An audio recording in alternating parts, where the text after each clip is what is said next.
হাসিনা মুক্ত হওয়ার পর মানুষের যে প্রত্যাশা ছিল দুমুঠো খেয়ে পরে মানুষ জীবধারণ করবে, লুটেরাদের হাত থেকে বাংলাদেশ রক্ষা পাবে, আইন শৃঙ্খলা বাহিনী মানুষের নিরাপত্তা নিশ্চিত করবে, প্রশাসন মানুষেরকে সহায়তা করবে। কিন্তু গত 6 মাসে বাংলাদেশ যেভাবে চলছে, যেভাবে এগোচ্ছে, তাতে ক্রমেই জটিল থেকে জটিলতর হচ্ছে। মানুষের প্রত্যাশা অনুযায়ী বাংলাদেশ চলছে না। বাংলাদেশের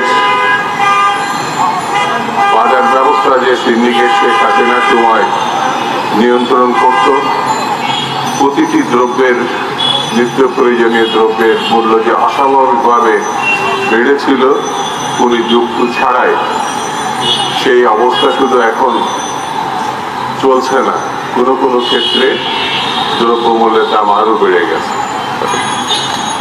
আমি এই অবস্থান ধর্মঘট থেকে সরকারের কাছে দাবি জানাচ্ছি, দ্রব্যমূল্য নিয়ন্ত্রণে কার্যকর ব্যবস্থা গ্রহণ করে, যাতে দ্রব্যমূল্য কমে এবং সাধারণ মানুষ,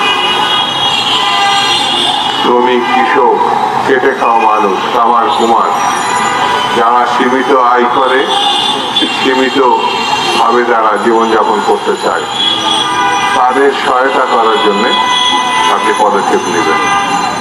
জনাব ডক্টর ইউনূস সাহেব, আপনি মানুষের উপকার করার জন্য দেশে এবং সারা বিশ্বে সমাদৃত হয়েছে, আপনার সুনাম আছে।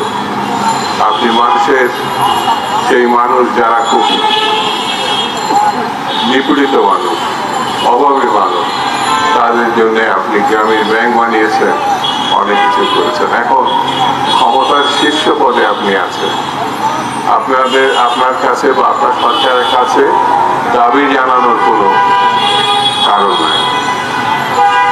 কারণ এই যে আপনি নিজের থেকে পদক্ষেপ যদি না নিতে পারেন, সেটি হবে দেশের জন্য, মানুষের জন্য দুঃখজনক কথা। আমরা মনে করি বাংলাদেশ যে জালের মধ্যে, ষড়যন্ত্রের জালের মধ্যে এখন আটকে গেছে, সেই জাল ছিঁড়ে ফেলতে হবে।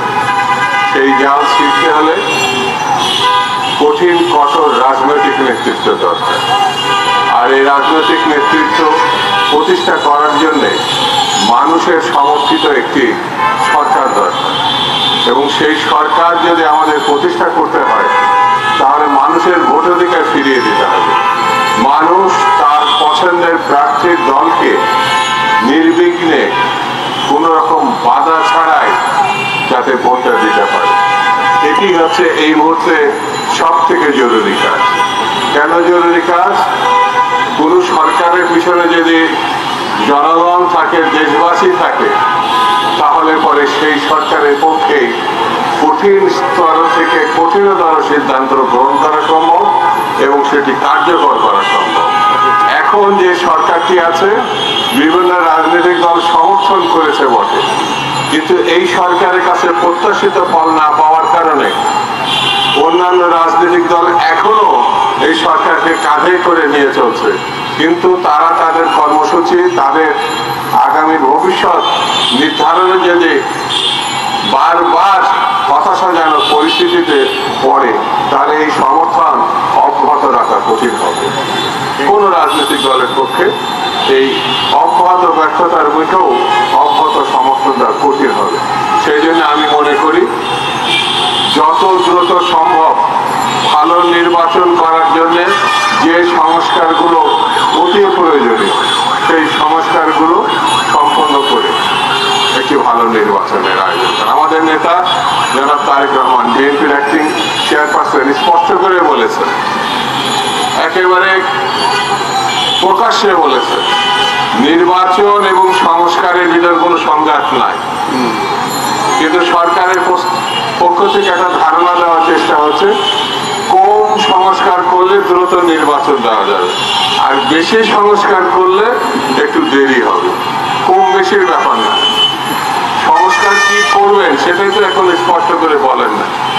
সংস্কার চলমান একটি প্রক্রিয়া, এটি যতদিন পৃথিবী থাকবে, দেশ থাকবে, ততদিন আজকের যে সংস্কারের বিষয়টি কালকে তা পরিবর্তন করার প্রয়োজন দেখা দিতে পারে, অথবা এটা এগিয়ে নেওয়ার জন্য নতুন পদক্ষেপ নেওয়ার প্রয়োজন পড়তে পারে।